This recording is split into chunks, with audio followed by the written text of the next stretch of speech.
Hello internet allies and friends. So as some of you may know, I have Asperger's syndrome, which is a form of high functioning autism. But because it's Autism Awareness Week this week, I'd like to talk a little bit about one of the greatest challenges I face with my Asperger's, which is understanding friendships and developing and maintaining friendships. However, I do have a small handful of close friends who I value and cherish greatly.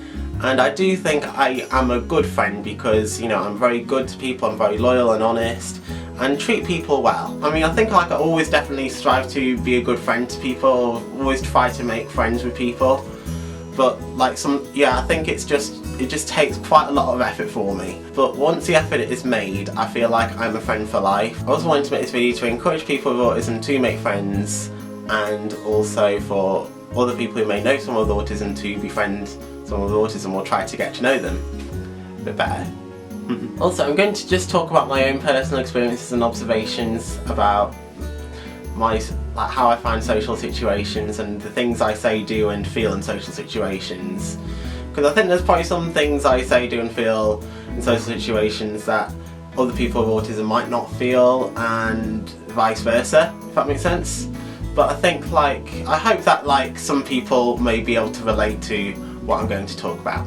Yeah, and this is going to be quite difficult for me to talk about because this is quite a very deep and personal thing, and I don't want to upset anybody or anything like that either. So yeah, here we go. So the first thing I'm going to mention is, once I care about someone, I care about them a lot.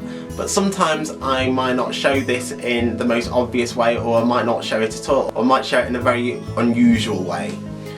For example, writing notes or something like that, writing notes to them, or for them to look at and stuff like that. And sometimes I do find it hard to express gratitude sometimes, even though I am grateful, again, I might show this in a very weird way. I might go overly grateful, or I might not, I might just kind of say a very quiet thank you or whatever. I mean, I do consider myself to be a very well-mannered person. I always, like to say please and thank you, and I'd like to kind of think that most people would do that in return and stuff like that. And it can be quite upsetting when people don't, but I digress. So I think one thing I'm definitely trying to work on is to show gratitude more and to criticise myself and others less. And I feel like the world would be a much better place if more people did that as well. Both with and without autism. I also have social anxiety, and I feel like my autism can amplify this quite a lot. It can be really, really difficult for me to shake some of the unreasonable thoughts that social anxiety brings to me, which can be incredibly stressful as well. And sometimes I feel like autism amplifies the stress, and then it's just it's quite a lot to bear, really, to be honest. And because of my autism and social anxiety, I do find it very hard to make the first move in a conversation, or make the first move when sending a message or something like that. Whether that's a text message, a Facebook message, a phone call, or just general conversation, really. It's not because I don't want to, it's because I really don't know what to say when I'm in those kind of situations. I don't know whether to just say hi, or hi, how are you, or and I suppose with my social anxiety, I always worry that I'm not going to get a very nice response, or I'm going to get ignored, and that can be really, really hard for me to process and stuff like that. And I do kind of wish I was in touch with more people, obviously. I think I've said that quite a lot on this channel and stuff like that. Also with making the first move, in a conversation or a message, it can also be very hard to invite someone to a social event, if it's just to hang out at my house or meet up for a coffee or whatever, for the first time. That can be really, really difficult, and that involves quite a lot of planning on my part. I always have to talk it through with my family or people I trust, make sure it's a good idea, possibly get them to help me to think of what to say as well. I think also, with my social anxiety, I do fear rejection, and I think that's another reason why I do find it really hard to make the first move in a conversation or keep in touch with people and stuff like that. I think my social anxiety does make me very self-conscious, so I don't really want to upset anybody. The next thing I'm going to mention, I feel like I'm always the last to notice kind gestures and stuff like that, or potential friendships and stuff like that. I think it's just that I just haven't noticed that they want to get to know me a bit better. I think that's what it is. It's now I might have noticed it, like, you know, I might have noticed it a bit too late. And I think like having that guilt and regret is something that I find really, really difficult to deal with sometimes. I also think that like people with autism are like some of the most interesting people I've ever met. I'd like to think I'm like one of those interesting people as well. I could talk quite intensely about like something I'm really interested in. So for example, I could talk a lot about Pokemon or Digimon or Nintendo or Disney.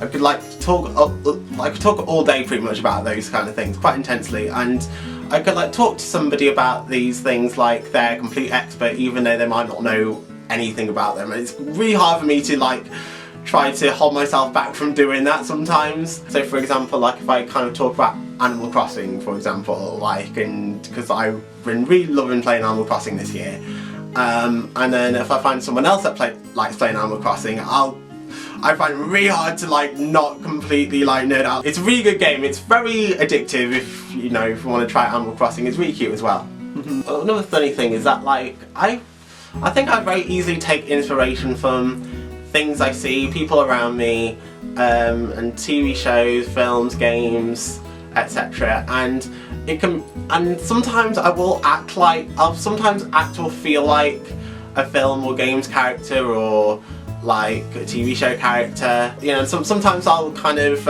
project that in a social situation. So for example, if I want to be amusingly grumpy for the day or amusingly cranky, I could act like Squidward from SpongeBob. Or if I've been watching a Disney movie, I could be like, I could want to like be all like yay happy and optimistic and like treat the world like it's a wonderful place and want to spontaneously burst into song all the time. The window was open, so was that door. I didn't know they did that anymore. Who knew we owned 8,000 salad plates? Behold my terrible Disney singing. Yeah, by the way Disney, if you're watching, please sign me up for the next movie. Yeah, last couple of points I'm going to mention. I think like, I'd like to think I've got a good sense of humour, I hope so.